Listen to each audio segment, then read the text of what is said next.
Good afternoon to everyone. It's time for Viewpoint. And if you're with us by way of 102.7, good afternoon to you. Special good afternoon to all our radio listeners. And you might be with us as well on TV Carib Channel 10. We want to say howdy, good afternoon to you, and thanks for being in the audience. Well, we do know as well that we have some listeners in the Netherlands, those who are with us by way of pjd2radio.com, and maybe right there in Curaçao as well. To all of you, good afternoon and welcome to the show. I'm here with my guest this afternoon, who happens to be two folks from the University of Curaçao. They're here on the island to be able to provide some information to the general public for those of you who would like to use the services of the University of Curaçao. They're here with an information session that will be held at the Government Administration Building tomorrow, and they're here to let you know all, well, not really all, but most of what they would be able to answer based on what your concerns are. And of course, if you come to the session which they would prefer, there you can get all the information that you would like to have. Good afternoon to both Elika Arras, who is the Manager of Student Affairs there in Curaçao, along with Maria da Costa Gomez, and she is the Marketing and Communication Executive at the University of Curaçao. Good afternoon to you both. Hi, good Hi, afternoon. good afternoon. All right. I'm so sorry. I know you would have liked to personalize it a little bit. Good afternoon, Mr. Mo. My name is Mr. Mo. Okay, good. Okay, so to both of you, you're here providing what you believe is valuable information for those folks and parents, of course, of children who would like to further their studies, and you want to make it available to them that they can do so right there in Curaçao as well. Is that so? Yes, that's correct. We're here to give the public of St. Martin more information about the study possibilities in Curacao, especially since we know the Irma hurricane damaged also the university here. So we want to extend also to the students there the possibility to transfer to our university and then continue with their studies there. Have you been here before recruiting, as it were, folks who would like to attend the university? Have you done this before? We come yearly to St. Martin. We participate at the career fair, but last year that was cancelled, so that's why we decided to come to St. Martin right now and still give the information to the prospect students. So you have always made the University of Curaçao available to students from St. Martin Yes, of by course. attending the career fairs. Yes. Yes, You didn't that's do it correct. the last time because of Irma? It was cancelled, so that's why we didn't attend.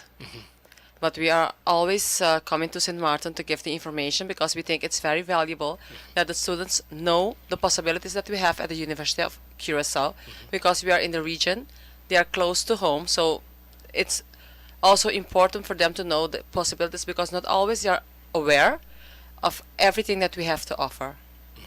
So what are some of the subject matters, or what can they study for at the university or in continuing their education? Well, we have both studies on the WO, what we call WO university level, and the HBO level. And there we have 5 different faculties.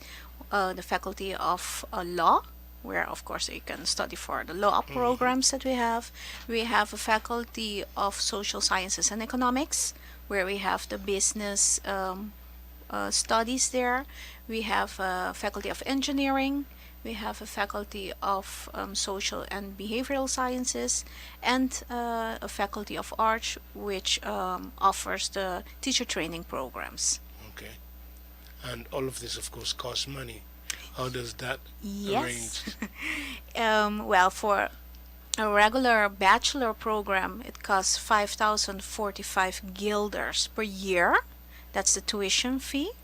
And a regular master program costs 7,045 guilders per year.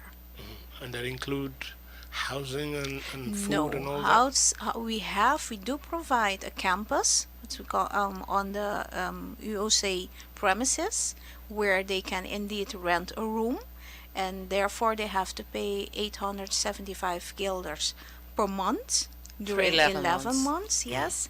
But that's not only included the rent of the room, but also 3 meals a day, the use of water, electricity, internet. So it's a total package that the student then buys so that they can live there. You're just walking distance, like 2 minutes from the classroom. Okay. And that's also the possibility that we give to students that wants to live right there. All right. So this sounds pretty much like you can get your mind around whether this would be a reasonable cost uh, to be able to do a program. How long would a program last? 2 or 3 years? Every program lasts 4 years, but it's depending on the student. So the program on paper is 4 years, but the student is the one that is doing the program. So if you have, no, if you, it can take longer, but in reality, it will take 4 years To conclude the to program. conclude the program. Yes. But if a student is, you know, adaptable to whatever the program is, they can do it within a shorter period, or it has to be 4 years. It has to be 4 years since the program is consists of the first year being a base, the basics of the program. Yeah. In the second year, they will go in depth, depending on the program that they chose. Yes. The third year is mostly the year where they go on internships.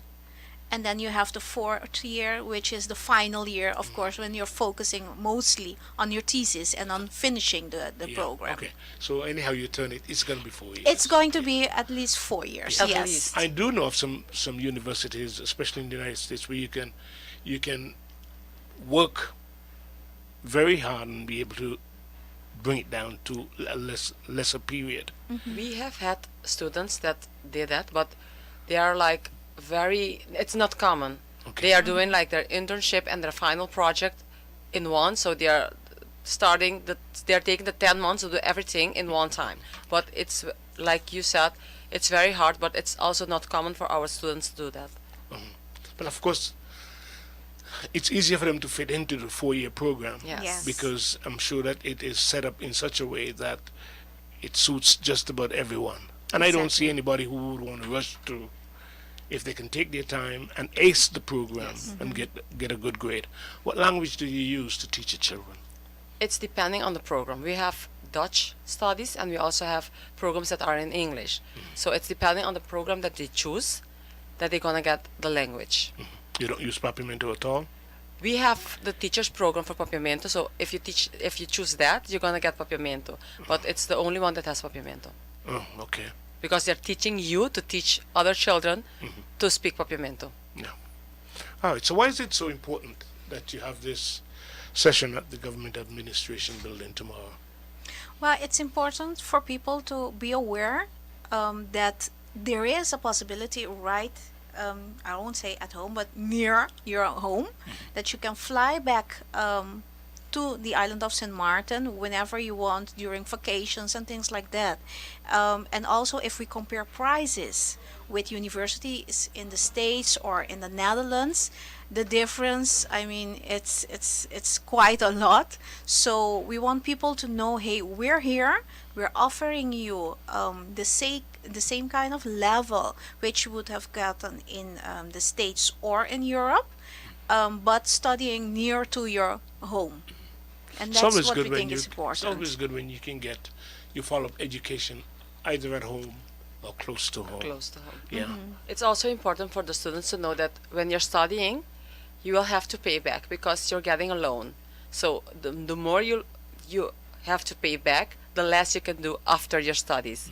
Because we all go to do a follow-up study because we want to buy a house, buy a nice car. So if you have a big loan, that is gonna It will take you it more will time. take you more time to get the things that you're willing, you want to get. Yeah. So- Right. So basically, then you would expect that most of the students that would be showing interest would most likely get a scholarship, of which they would have to pay back. Yes, no Yes. question. But I'm sure that there are some families who have made arrangements for their children to further their education and have made preparations as such to finance this. Yes. Yes. So, if they are such a person, you're saying they need to consider this option. Yes, because yes. it's always cheaper than going to the States, like Elika said, or to the Netherlands, because we are closer. You can come home easily, and it's also our price is 5,045 guilders a year. If you do that in 4 years, it's gonna be like 20,000 guilders for your whole study. You will need to buy books or maybe a laptop, but if you add everything up, it's gonna be like maybe 25,000 guilders for the whole study. So the 5,000 is for the tuition, It's a Yes. tuition, yes. but they have this additional cost if their children are staying on campus. Yes. They will have the additional cost, but you also have people from St. Martin that have families in Curacao. So Sure. if you have an aunt or an uncle, you can stay with. We have students that do that, so they're gonna stay with family, so you won't have that additional cost. Maybe you're gonna give your aunt or uncle something for the costs, but it's not gonna be the tuition, the fee that you will have to pay for campus. So if you take all by all, maybe your study will cost you 30,000 guilders. Comparing to studying in Holland or studying in the States, that's nothing. And a lot of times you can make comparison with living in the Netherlands rather than living in the Caribbean, which would be like Curacao, Yes. and the kind of cultural The differences cultural differences. that makes a lot of difference when it comes to how people learn, respond to learning as well. Yes. That's correct. We always also hear that a lot because the children are going to the Netherlands and they're getting there. They have cultural differences. They have to adapt to the changes of the weather. It's gonna get cold.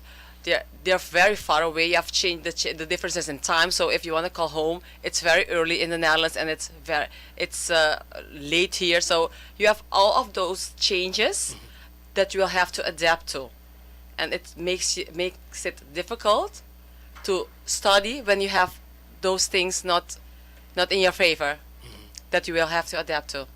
So if you study in Curacao, you will have the same weather, the same culture most of the times.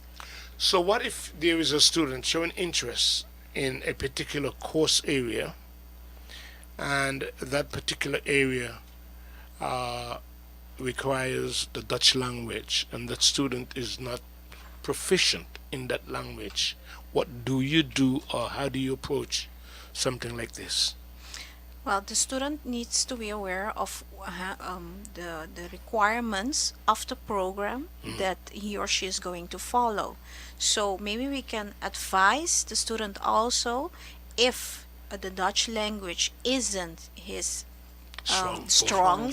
strongest point indeed, then maybe you can choose for something else that doesn't have so much Dutch in it. But it's again depending on which program the student is more inclined to. What do you do in English? Make it simple. Mostly our business programs. We have a business and management studies program, which has three majors: marketing, business information systems, and international business. Those are completely in English. We also have the human resources and management program, also completely in English. We have at the Faculty of Engineering some programs which are a combination. Some of the courses are in Dutch and others are in English. I see. They also use some textbooks in English. So again, it's depending on the program that the student wants to follow, what he's going to get on that part of the language part. The only study that you will have to be able to speak Dutch very well is the law study. Yeah. That one, because you have all the laws that are in Dutch, you will have to be very good in Dutch. So that's the only one that you will need to speak Dutch nearly Fluently, perfectly, yes. fluently. Because I know that's a challenge when it comes to most of those people who are showing interest in wanting to go into the law, and they are not Yes. strong in the Dutch language. They will even talk of trying to accommodate some people to some degree, but the previous minister who was behind this also made it very clear it is extremely difficult for you to want to study law, Dutch law, and not able to speak the language. Yes, yes. All right, so you'll be providing all this information for the folks who would come out to the government administration building tomorrow. Give us some more information as to the sessions and the time and everything else. We have in total 29 studies, so it's a lot of information because we're gonna go not totally in depth, but we're gonna explain all the studies, what we offer, and that's the requirements. That's also very important, the requirements to do those studies. So it's very important for them to come to the government administration building and get the information so they can prepare. The time of the first session will start at 11 o'clock until 12 o'clock. And afterwards, we will have a second session, especially for those who couldn't make it to the first session. Yeah. Then we have the second session is going to be at 2 o'clock and ending at 3 o'clock. All right. Now, let me tell you about some intricacies as it relates to dealing with the government building. You, of course, are going to be in a room where you'll be giving this information. When they come to the government building, what do they need to say or ask at the front? Because that's where they'll be guided as to where to find you. We are gonna, one of us is gonna be in the room and the other one is gonna be downstairs to guide them to the Downstairs, room. so Yes. you're telling me that you probably would be upstairs then. She's gonna be upstairs and I'm gonna be downstairs. Then I'm gonna join her. I'm gonna join Well, at Ilika. least one of us is going to be there to guide the persons that are interested, that are going to be there, to guide them to the correct room. To the correct room. So we're going to manage that once we're there and figure out where exactly the room is going to be. But one of us indeed will be in the room, and the other one is going to guide Yeah. the persons. Well, to one there. of you are going to be there. Well, Exactly. Okay, let me just say, look for the shirt that says University of Curaçao. We're gonna be in Because black, so unless you're watching on TV, you don't know who they are. we're gonna be in correct. black so they can recognize us at the logo. Okay. So we are gonna be. It's gonna be visible that we are from the University of Curaçao, and we hope they will show up to get the information because it's very important to be informed when you're going to choose the next step in your life. Okay. You're talking about having these sessions. One is going to be at 11. the morning. I suggest that's going to be in the morning. Yes. And the other is going to be at 2. Yes. Now, would you suggest or would you recommend that the students come with a parent, or they can just come alone? Or would you also recommend a parent to come along if they possibly can, because they might be at work as well? Would you recommend seeing both, or you just want the student to come? We always recommend, if the parent has the availability, to also attend, because parents have they ask a lot of questions, because children they are shy and they don't ask the questions, and the parents So are the true. ones Yes. asking the questions for the children. So that we see a lot. So if the parent is available, they have the availability, they have the time, they can also attend. We recommend that because they are asking more questions than the children themselves. So I know. They're concerned about their well-being. Of course. Yes. And I was wondering, I didn't get to ask that question, but do you make any provision to protect these children when they're on campus? when they're on campus, the campus manager is like the parent. We have also a campus office, and she's like the mother of the children. They know all the children that are staying on the campus. They also, if one of them is sick, they are also taking care of them, bringing them to the doctor. So we take care of the children on the campus. And it's also a secured area where nobody, especially in the evening hours, nobody can get in, because they're secured with all the security and things like that. So nobody can just walk into the campus Okay. in the evening And of hours. course, when you have your opening session, this is explained to the students as well? Yes. Yes, Because yes. we know for parents that's very important, because your daughter or son is going to a different island. You want to be very sure that they are secured. We also have security on the campus in the evening hours, so it's not possible that someone can just step in and go to one of the rooms without anyone knowing, because the doors are also closed. So if someone comes to the campus, they will have to press the bells for someone to come and open the door for them. It's totally closed. How much people do you house at that campus of We have University of Curacao? 98 rooms for people to be housed.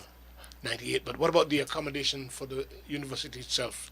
The faculty, the staff, not the staff, the student enrolling at the university. How much? At 5,000, this- 2,000? Now, at this moment, we have approximately 1,700 students. Okay. Might be a Give and bit take, more, yes. but let's keep Right. it at 1,700 students. Okay. And we have the capacity for more. Oh, just wanted to know so that people can get Yes, an idea. for you to get an idea, of Yeah. course. We have 5 faculties, and the university is getting bigger and bigger every day. Our faculty of engineering is getting newly renovated labs, so with 3D printers and everything that's in now, we try to go with the time and make it also very attractive for the students, Yeah. because some of the students are thinking, okay, I want to go to Holland because that's very attractive. That's why we are also making our university very attractive for the students that want to stay at the University of Curacao. Okay, folks, what you have been listening to and what you're hearing is information from Curacao. I'm here with Elika Arras, who is the manager of Student Affairs Department, and Maria da Costa Gomez, the marketing and communication executive at the University of Curacao. They're here to present to the people of St. Martin and students of St. Martin who want to further these studies the possibility of getting more information. It's an information session. It will be held at the Government Administration Building tomorrow, Wednesday. There is going to be 2 sessions tomorrow, one at 11 and the other at 2 o'clock. And they'll be covering the studies, the cost, the housing, and everything else. What about the requirements? Is there a requirement that Yes. is... Can you tell us anything about it now? Well, a student needs to have even it can have a HAVO diploma or SBO level 4 diploma. We also give the opportunity to students that follow the CXC exams Oh, okay. also to be admitted, but they have some extra requirements that they have to meet before that we can accept it. I'm glad you raised the idea of CXC here, because that is basically an English-based That's correct. Yes. course, and you're saying they too are welcome to do their studies at the University of Curacao. Yes, we also are right now. We have students who did the CXC program, but again, they had to meet some extra requirements for us to be able to accept them, because they need to have at least the same level of a HAVO or SBO level 4 or VWO diploma to be admitted at the university. What about law? What is the level of education that one must have to be able to follow this law course at the University of Curacao? To do the law course, you will have to have a VWO diploma. Very well. But if you don't have that, there's also a possibility to do the colloquium doctum. That's a toelatingsexamen. You have to be 23 to do that. But if you don't meet the requirements, we also have the colloquium doctum that you can do to also be admitted to the whatever study that we have. But would you consider that then a limited exposure to law, that later on whatever they would have to get to be able to follow it completely so they can earn a degree, is that possible as well? I'm talking about one who doesn't have a VWO, They can do the but colloquium you doctum. have, let's say, a HAVO, but you're interested in wanting to do law. Can you begin? You cannot begin directly with law. You can then even, like my colleague said, do the colloquium doctum. That's like a kind of an admission Yes. Course. Not a course, but an exam. Okay, It is an examen, exam that you okay. have to take to be admitted, even though you don't have the VWO diploma. I see. The only thing is you need to be 23 years or older to To get into the program. yes, to do the exam, to do the To do colloquium the doctum. exam. Okay. But if you have a HAVO diploma and you want to study law, there's also a possibility to start with another study and then transfer to the law study. How much folks do you have at the university that is following the law course there? You don't have to tell me exactly, but I just need to get an idea as to the amount of people that are showing interest in wanting to study law, because I think that is a very important area, especially, and I'm saying this with St. Martin in mind, because we do have a lot of critical areas and jobs and functions that one must have some understanding of the laws and should come from a law background, a legal background, and I don't see much people showing too much interest. And I guess it may have to do with personal choices and some who, of course, can't meet the requirements. Well, at this moment, we have more than 100 students That are following that are following the course and these right people now. they're actually from Curacao or from where else? It's a mix. It's a mix of everywhere. I Okay. cannot tell you at this moment how many are from St. Martin. Okay. I That see. I would have to give you later on. But we have more than 100 students doing the program right now in Curacao. I think what might be a bit difficult is maybe you don't have young persons wanting to do this program, because the law programs have such big books that they need to Yes. study, Yeah. things like that. Yeah. And most of the people that wants to do this program are maybe already in their 30s or 40s. They I have get a, you. a stable job, Yeah. but Yeah. they want to, the desire is there to do the program, but You- they're bound already here with their family, with their full-time job and Yeah. things like that. You don't know how important what you've just said is, but it sure is an experience that a lot of people here can relate to, Yes. and some of which may not even sure that at that age, yes, you can go into pursuing a law degree. Yes. The Yeah. School of Law is the smallest faculty, but it's also the one, like Elika said, with the people that are already settled and they want to do something additionally. So they are very focused because they are already settled. So they're not doing it to grow up, they're doing it for their own the passion. Yeah, and I believe too as well that a lot of them only then understood how important it is for them to have a law background, and that's why they go on and pursue that.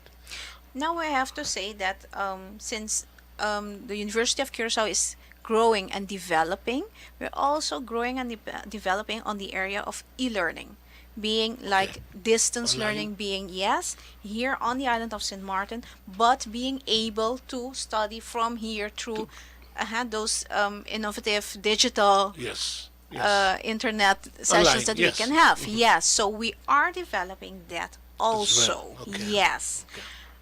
At this moment, I cannot tell you, oh, okay, we're going to start also with the law program on digital learning. Okay. But we do have, for example, already in place and up and running the teacher training program, both bachelor and master, Okay. that are people on the other islands are following through Okay. digital learning. Okay. So our next step is going to be to grow also in this area for our other programs. Okay. But again, I cannot tell you, well, it's going to be for the academic year 2018 or 2019. All right. But we're working on it. Okay. We have a department that is dedicated, especially dedicated for e-learning, to develop more possibilities on the e-learning. All right. Okay. Your final word then to the general public of St. Martin, and an invitation, of course, to come to these sessions, these information sessions. Yeah, you can go ahead, Maria. Well, once again, people of St. Martin, come by tomorrow. It's going to be, we are here especially for you.